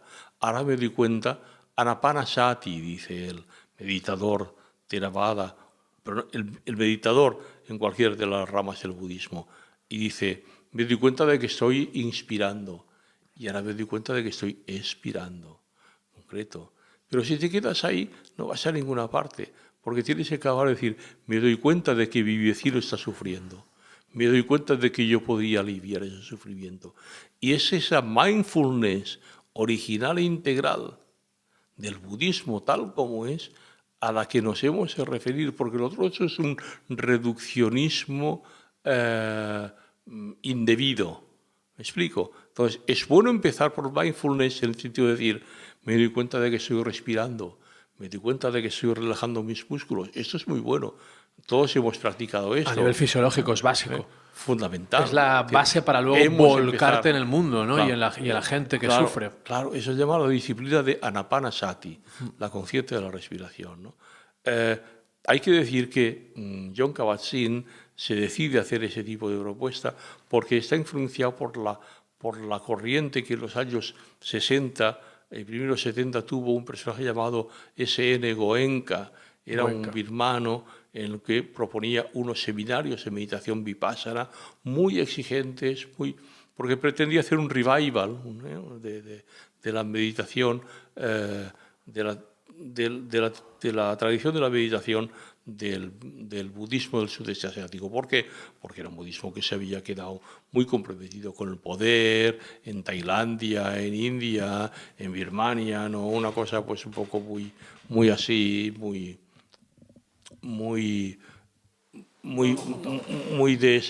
desapegada de la realidad. Quería volverlo útil, ¿no? Lo que pasa es que entonces hace falta mucho más, ¿no? ¿Quiénes han venido a hacer ese más? Los tibetanos dieron lo siguiente, dijeron, no, lo que es necesario es el amor y la compasión, o sea, la idea de, dicho en sánscrito, bodhicitta, la conciencia de la amabilidad y del cuidado de los otros. Y yo creo que viene mucho más detrás de todo eso. Viene una tradición zen que ya no es únicamente japonesa, sino también vietnamita, como el caso de Thich Nhat Hanh, ¿no? Que dice que aúna las dos corrientes, consciente de lo que estás haciendo, de la menor aleteo de la mariposa que pasa por delante de tus narices y del mismo momento consciente de la necesidad de aliviar el sufrimiento. Y estamos cerrando el podcast con la misma opinión que yo antes te he dicho, que ¿por qué la maestra de Reiki no va a votar? ¿Vale? No tiene sentido. Para mí el Reiki no ha penetrado en ti si luego no te hace volcarte más en las necesidades de la gente que sufre. Y un acto simbólico es ir a votar, por ejemplo, ¿no? Entonces es lo mismo. El budismo cuando nace para regularte emocionalmente. O sea, el Theravada y demás, órdenes más monásticas, era para yo mí conmigo, meditación, lo que hemos dicho antes, más mindfulness. Y con el movimiento tibetano se sale hacia afuera, porque ellos como pueblo han sufrido. Con lo cual ese sufrimiento les da a entender o les hace conectar con el sufrimiento de los pueblos y de otras gentes. Por lo tanto, para mí, cualquier movimiento espiritual o técnicas que hagas, si lo que hacen es aislarte más y cortarte del sufrimiento del tejido social, que lo hay, mala práctica espiritual es lo que antes hemos hablado también. Voy a decir cosas muy graves. Suéltalas. Hacer eso significa comportarse como los cristianos católicos franquistas, los que sostienen el Valle de los Caídos. Si tú eres un cristiano español, católico, nacional católico y franquista, tú vas al Valle de los Caídos en Madrid y piensas que aquel lugar, lo digo porque ahora hay una demanda a Gran Wyoming y a Dani Reyes respecto a cuestiones, yo voy a hablar ahora para el tribunal competente en la cuestión. Si tú no te das cuenta de que aquello fue un lugar construido a base de trabajo esclavo, con trabajadores esclavos que eran prisioneros de guerra, lo cual ofende la decencia pública de cualquier sociedad seria, está penalizado. Podría ser su justificación fruto de denuncia del Tribunal Penal Internacional. O como mínimo merece la misma consideración que merecieron los dirigentes nazis ejecutados en el Tribunal en las horcas del Tribunal de Nuremberg, y lo digo así de claro y así de fehaciente, el padre de un amigo mío, que es como un hermano, trabajó como trabajador esclavo ahí en ese siniestro recinto. Entonces, si uno cree que eso debe ser defendido, es que no merece la pena ser considerado humano. Toma ya. Entonces, O sea, si uno, sea maestro de Reiki, profesor de yoga, terapeuta, cree que es posible hurtarse a la responsabilidad sociopolítica con la opción que crea más legítima por adoptar, está no solamente pensando, sino actuando de la misma manera que estas personas que decían, no, yo no me pronuncio, me remito al estado de las cosas. No totalmente. podemos. Es no un egoísmo podemos, espiritual no absoluto, podemos. desensibilizado del sufrimiento del mundo. Es un yo me mí conmigo, solo. Yo solo quiero yo dormir mejor y yo estar en paz conmigo mismo. Eso es egoísmo y eso no es... Nosotros no somos practicantes espirituales, ni terapeutas de ningún tipo, ni filósofos para aliviar nuestro sufrimiento personal, sino el de los demás. Primera. Segundo. Yo el de los dos, el mío y el de los Sí, demás, porque, sí, sí. porque es lo mismo. Exacto, no. Lo digo para poner una escala Sí. de prioridades. Segundo, no estamos ni siquiera para liberar ese sufrimiento, porque ese sufrimiento puede ser pedagógico, puede ser ilustrativo. Estamos ahí para liberar. Estamos ahí para liberar y liberarnos de el gran error que supone ver las cosas torcidas. Cuando Buda salió de su residencia principesca y fue a Kapilavastu y se iluminó bajo el árbol Bodhi, no pensaba ni siquiera en eliminar su sufrimiento. Del mismo modo que Jesús se dirigió a la cruz y la asumió sabiendo que iba a ser objeto de un gran sufrimiento. El objeto de los dos grandes líderes espirituales del mundo, Gautama Buda y Jesús de Nazaret, era liberarse ellos y liberar a toda la humanidad de la esclavitud. ¿De la esclavitud de qué? De la opresión, de la maldad, por una parte, de la mala voluntad, del infligir sufrimiento a otros, y por otra parte, de la esclavitud de ver las cosas torcidas, de no percibir las cosas tal como son, y con ello ser incapaces de actuar de manera justa y compasiva ante los demás. Totalmente. A eso se reduce toda la historia de la humanidad y ya está. Totalmente. Gabriel, encantado. Vamos a ir cerrando ya este episodio fascinante, lleno de sabiduría y de chinitas para la gente. A ver si despertamos. Gente, yogis, meditadores, ir a votar, joder, movilizaros. Votar no os dormáis. No solamente militar, sino militar. Bueno, Sí, militares sea la leche. ¿no? Pero digo, a ver, inscribíos en Pero, comisiones. Gabriel, no bebas más, que vamos a tener que parar otra vez. Sí, no, claro, pero es que a mí me gusta beber agua porque es que si no hablo mucho. Ya, no, igualmente, el agua no te militar frena. en comisiones obreras, militar en Podemos, militar en los grupos y sectores de... Pero cuidado, yo ahí soy crítico. Sí. Por ejemplo, yo no tengo nada en común con Pablo Iglesias a nivel personal. Yo le miro a él y le veo un ser sufridor, aislado de su papel político y de su movimiento y de sus ganas de empoderar a la gente que sufre, ¿vale? Eso me encanta. Pero luego a él, quitado su dimensión política, cuando le miro, no tengo nada en común con él. Le veo estresado, de mala leche, fumador como un carretero, no hace ejercicio, con lo cual no me une nada a él tampoco. O sea, yo diría, perdona, al maestro de Reiki, por favor, que se politice un poquito, y al señor Iglesias, que se espiritualice un poquito, diría. Exactamente. ¿Por qué? Porque vienen de un entorno en que se han encontrado muy cómodos, que es el entorno de la vida intelectual universitaria. Claro, de ese laboratorio mental. Claro, eso es un desastre. Es Claro, decir, lo mismo, ¿no? Es decir, vuelvo a lo del edupunk, tú tienes que cuestionarlo todo. Claro que sí. Aprendizaje continuo, cuestionamiento de cualquier estructura social, ideología autoritaria. Y tú tienes que estar rompiendo con todo continuamente. Totalmente, Yo eso me con- encanta. Yo que me considero un comunista, yo mis amigos y alumnos y compañeros investigadores que tengo en mi universidad y que son cubanos, y dicen, ¿y tú en Cuba qué? Digo, yo en Cuba estaría preso. Digo, ¿por qué? Digo, por comunista. ¿Me explico? Totalmente, ahora Fidel tampoco fue la clave de nada, No. oprimiendo al pueblo No. bajo las siglas del comunismo, Pero ¿no? es que las cosas son como son y eso es un ejemplo de la dificultad que existe de poder salir adelante. Es decir, pero por lo que decía, cuando yo decía militar en Podemos, en comisiones obreras, en la asociación de vecinos, en el grupo de lo que sea, es decir, hay que militar en alguna parte, hay que Totalmente, formar parte totalmente. de una instancia asociativa, hay que tener unas relaciones interpersonales cercanas, afectuosas con gente concreta, con nombre y apellido y una proximidad física y emocional determinante, porque solamente así se puede hacer, porque si no, estas personas que forman parte de un mundo supuestamente espiritual no hacen otra cosa que hacer lo mismo que los que forman parte de ese mundo ideológico académico en la universidad y llegar a ser exactamente lo mismo con formas diferentes. Totalmente. Aislados, cortados de la realidad. Perfecto. Gabriel, acabaremos, si tú quieres, con una batería de preguntas. Batería real, le llamo yo, Venga, ¿vale? vale. Respuestas breves. Pedimos, sobre todo, algo muy conciso. Una respuesta en una frase o dos, para Muy no irnos bien. mucho del tiempo, ¿vale? Vamos allá.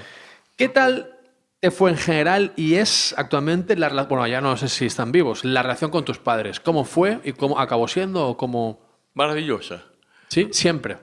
Siempre. Perfecto. He sido un niño querido, amado, mimado. Lo que pasa es que después se jodió todo porque no sabían cómo seguir cuidándome y amándome mi madre y mimándome. De modo pues que mis padres no sabían cómo hacer para que yo tuviera una educación. Perfecto. Entonces pues quedé abandonado a un autodidactismo el cual sigo practicando. A ver, mis padres son y serán maravillosos. En una conexión de corazón con ellos constante. Y lamento que haya personas que no tengan ese recuerdo profundo y de corazón. ¿Por qué? Porque son los que te transmiten un germen, un núcleo de bondad, de luminosidad, que forma parte de lo más íntimo del ser humano y que ninguna ciencia ni ninguna espiritualidad en absoluto va a ser capaz nunca de explicar ni de demostrar. Perfecto. Pregunta 2. En una frase, ¿eh? ¿Has probado las drogas, Gabriel? ¿Qué son drogas? Café, alcohol, té, Las ayahuasca, drogas legales y cocaína. las ilegales, toda. Nunca me han interesado las drogas. Perfecto. O sea, que no has tomado ayahuasca tampoco. Sí, Vale. pero ¿Y has las tomado, por ejemplo, alguna droga recreativa? no. Perfecto. No, Y hasta si quieres seguimos, ¿eh? la ayahuasca es un gran maestro a condición de que no se le frivolice. La ayahuasca te pone cara a cara con el misterio de la vida y de la muerte. Perfecto. Y ¿Sí? ya está. Y el que quiera, el que tenga huevos o ovarios de afrontar el misterio de la vida y de la muerte, pues que se enfrente a la ayahuasca y que sepa lo que tiene que hacer. Cualquier droga que no sea la ayahuasca, tal como la llamamos, el MDMA, tal como fue creado y fabricado por Alex Shulgin. Shulgin, ¿eh? No estas cosas. Sasha que hay Shulgin. Sasha Shulgin. No, El genio de la conocí, síntesis. lo saludé, ¿no?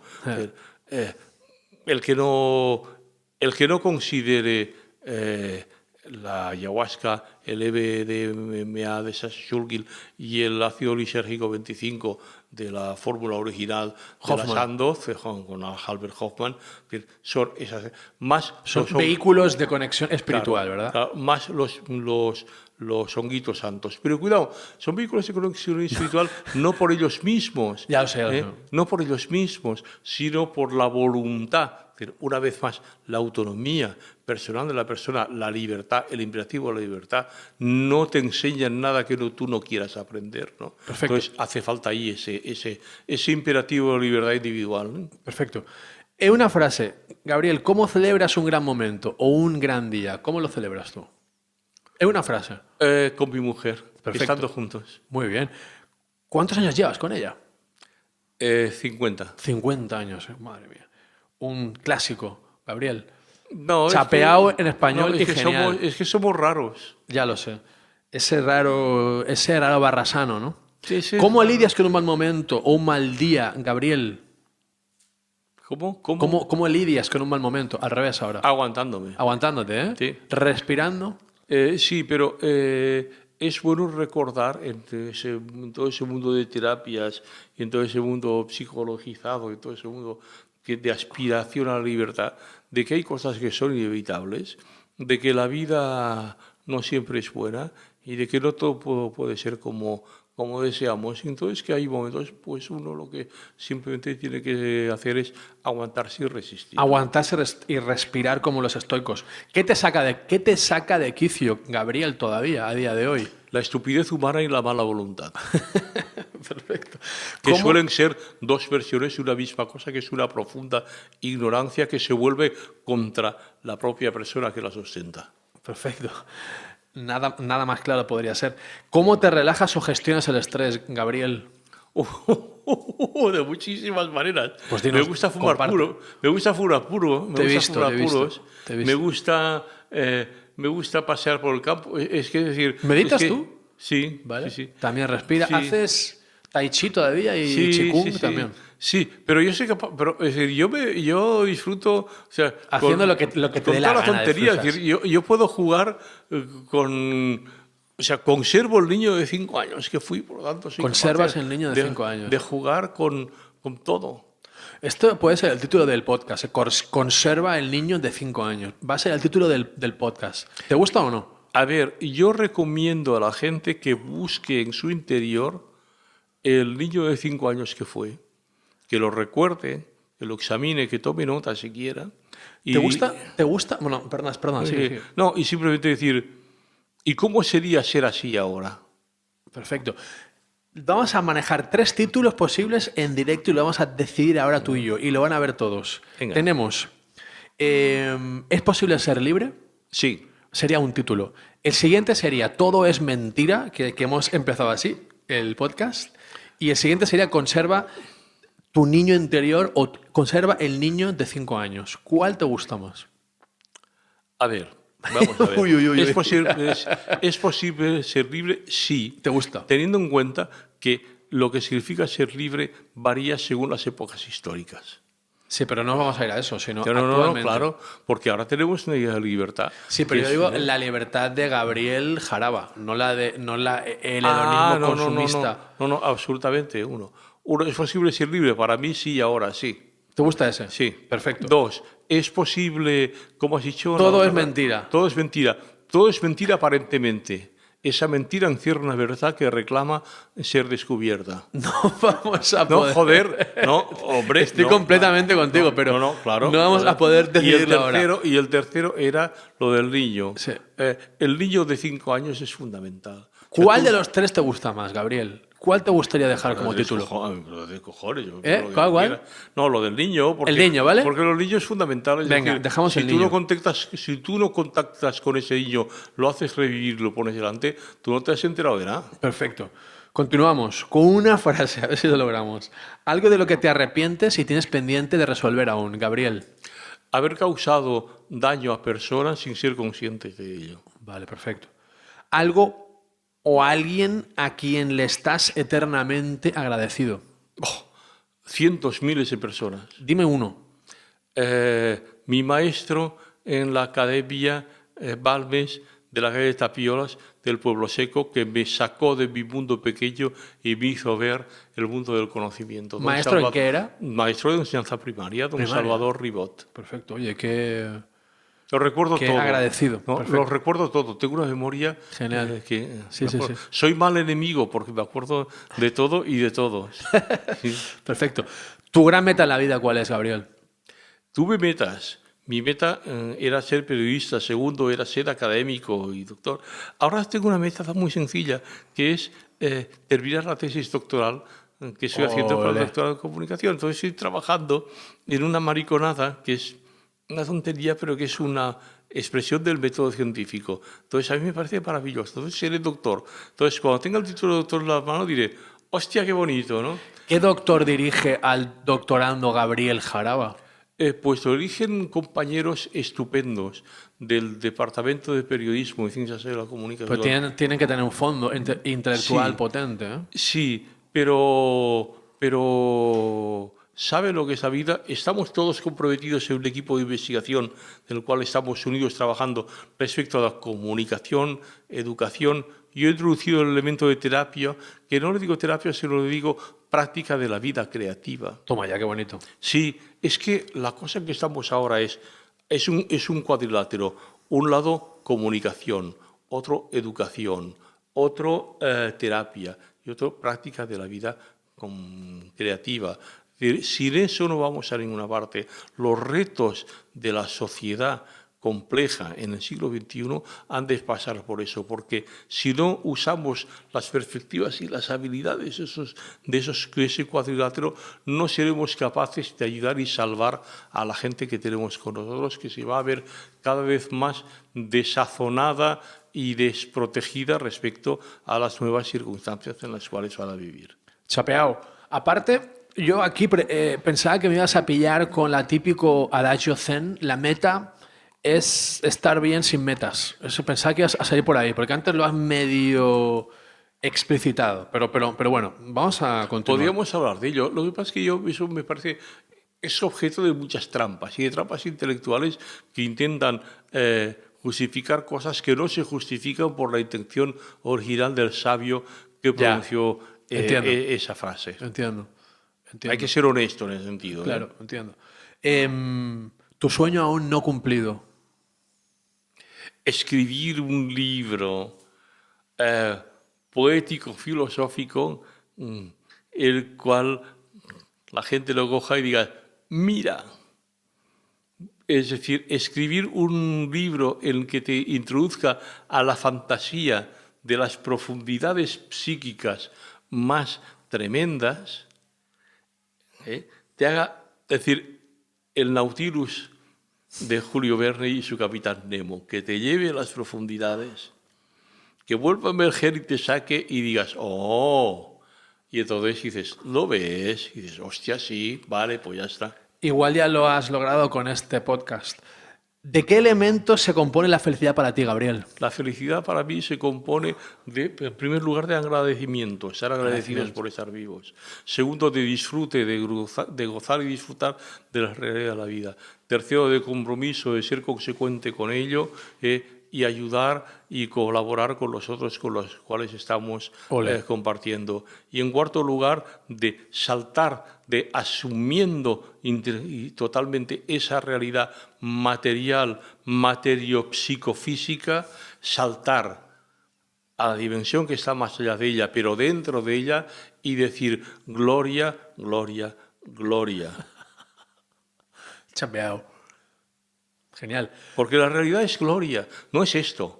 La realidad es gloria, pero no es una imaginación, ni una fantasía, ni una construcción de la teología o de las espiritualidades. El mundo está llamado a algo que viene prometido además en las escrituras sagradas del cristianismo, que es lo que se llama la palingenesia. La palingenesia es decir, la regeneración total de todo lo existente en una nueva forma excelente y perfecta. Perfecto. Por último, un consejo para la juventud.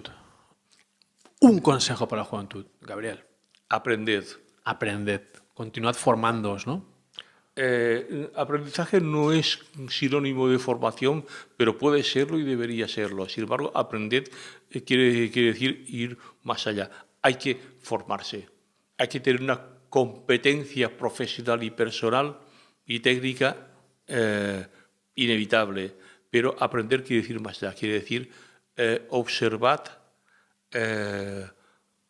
incorporar lo observado, hacer de ello un elemento útil para la propia vida y para los demás. Integrarlo, ¿no? Que no se quede en una paja mental, digamos. Por eso aprender no es únicamente formarse. Claro. Aprender es vivir.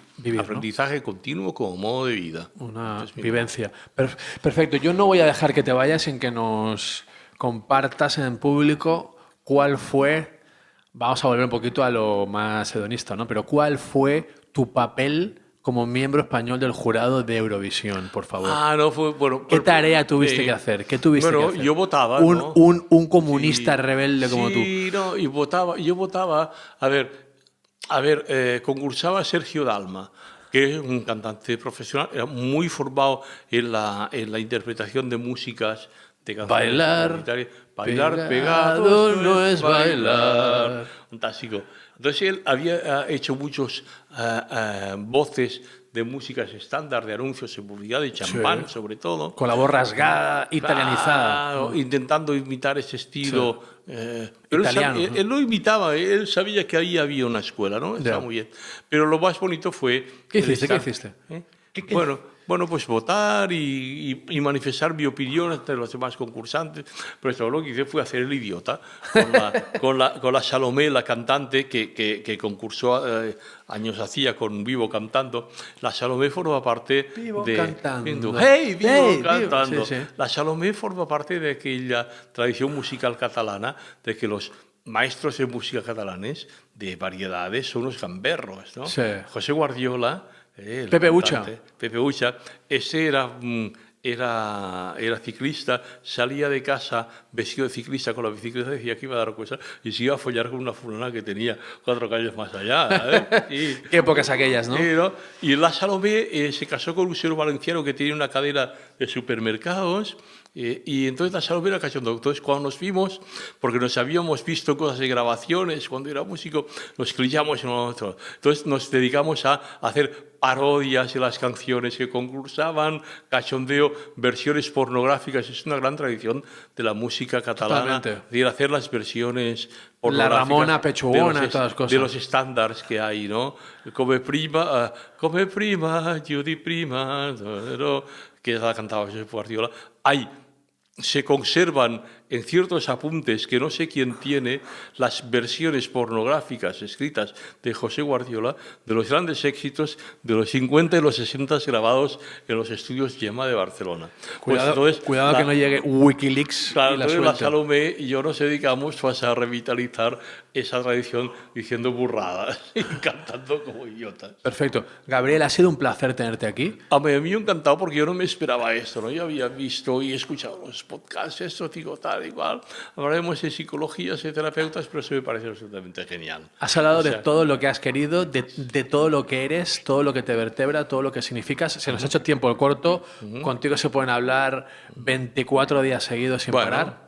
Sí. Te regalo una pequeña copia de mi libro, Despierta, Manual de Espiritualidad Rebelde, Rebeldía Espiritual, Rebeldía Consciente. Muchísimas gracias. No solamente lo voy a en directo leer, para ti. sino que lo voy a estudiar. Porque no, hombre, no, es un libro sencillo. Para un maestro como tú, te puedas limpiar con él, si quieres. Muchas gracias. Hablando de limpiar, voy a hacer pipí. Sí, perdón, que antes de irnos, un saludo a la gente que nos sigue, los seguidores de YouTube, de iVoox, gracias por los comentarios y por el seguimiento. Un fuerte abrazo. Vamos a dejarlo aquí por la próstata de Gabriel, que dure. Uno es mayor. Gracias. Gracias a todos. Gracias. Aprended.